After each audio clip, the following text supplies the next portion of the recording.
नमस्कार, सत्यहिंदी.com में आपका स्वागत है। एक नजर अब तक की सुर्खियों पर। शिवराज सिंह चौहान की कैबिनेट का बहुप्रतीक्षित विस्तार आखिरकार हो गया है। प्रदेश की कार्यकारी राज्यपाल आनंदीबेन पटेल ने राजभवन में आयोजित एक सादे समारोह में कुल 28 नए चेहरों को पद और गोपनीयता की शपथ दिलाई।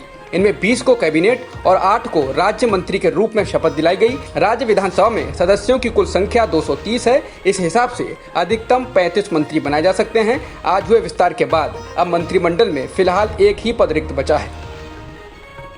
शिवराज सिंह कैबिनेट में आज जिन 28 मंत्रियों को शपथ दिलाई गई, उनमें से 9 ज्योतिरादित्य सिंधिया के समर्थक हैं। तुलसी सिलावट और गोविंद सिंह पहले से ही मंत्री हैं। इस तरह सिंधिया समर्थक 11 पूर्व विधायकों को मंत्री बनाया गया है। सिंधिया के साथ कुल 22 पूर्व विधायकों ने कांग्रेस छोड़कर बीजेपी का दामन थामा था। इनमें से आधे मंत्री बन चुके हैं।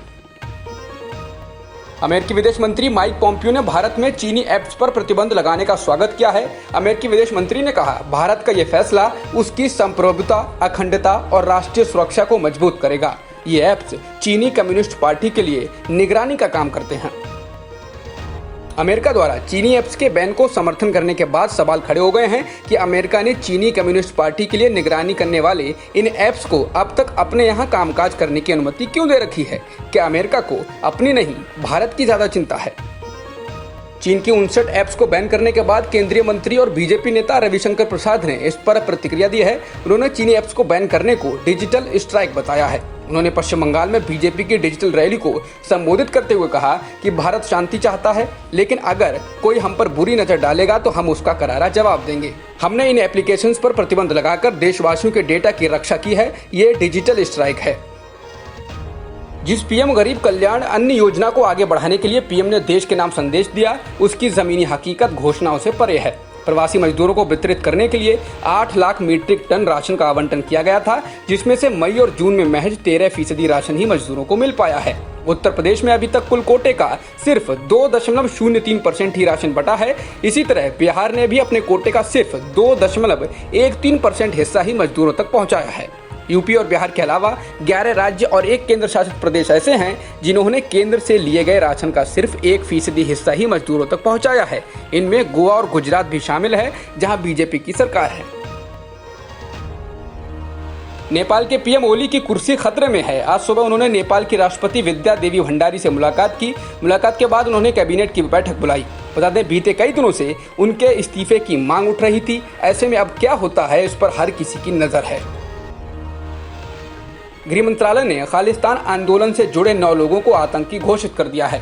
इनमें बब्बर खालसा इंटरनेशनल का प्रमुख नेता वाधवा सिंह बब्बर, पाकिस्तान स्थित आतंकवादी संगठन इंटरनेशनल सिख यूथ फेडरेशन का सरगना लखबीर सिंह और खालिस्तान जिंदाबाद फोर्स का रणजीत सिंह शामिल है। गृह मंत्रालय ने एक बयान में कहा है, ये लोग सीमा पार और विदेशी जमीन से विभिन्न आतंकवादी गतिविधियों में लिप्त रहे हैं और पंजाब में अपनी राष्ट्र विरोधी गतिविधियों से आतंकवाद को फिर से शुरू करके देश को अस्थिर करने का लगातार प्रयास कर रहे हैं। भारत में एक दिन में 19,148 नए कोरोना संक्रमण के मामले आए हैं और 434 लोगों की जान गई है, जिससे देश में कुल संक्रमितों का आंकड़ा 6,04,000 के पार निकल गया है और मरने वालों की संख्या भी 17,834 हो गई है। फिलहाल 3,59,000 लोग ठीक हो चुके हैं और 2,26,000 से अधिक सक्रिय केस हैं।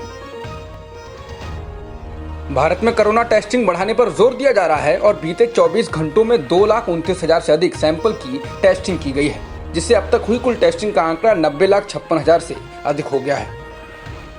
रूस के लोगों ने संवैधानिक सुधारों का मजबूती के साथ समर्थन किया है। चुनाव आयोग के मुताबिक लगभग 87% मतों की गिनती हो चुकी है और 77% मत संवैधानिक सुधारों के समर्थन में डाले गए हैं। इन सुधारों के तहत साल 2024 से पुतिन की बतौर राष्ट्रपति कार्यकाल सीमा 0 हो जाएगी। इसका सीधा मतलब ये हुआ कि वे 6 साल के 2 और टर्म तक राष्ट्रपति बने रह सकेंगे, यानी पुतिन साल 2036 तक राष्ट्रपति बने रह सकते हैं। वहीं विपक्ष का आरोप है कि पुतिन आजीवन राष्ट्रपति बने रहना चाहते हैं। हालांकि पुतिन इन आरोपों को खारिज करते रहे हैं।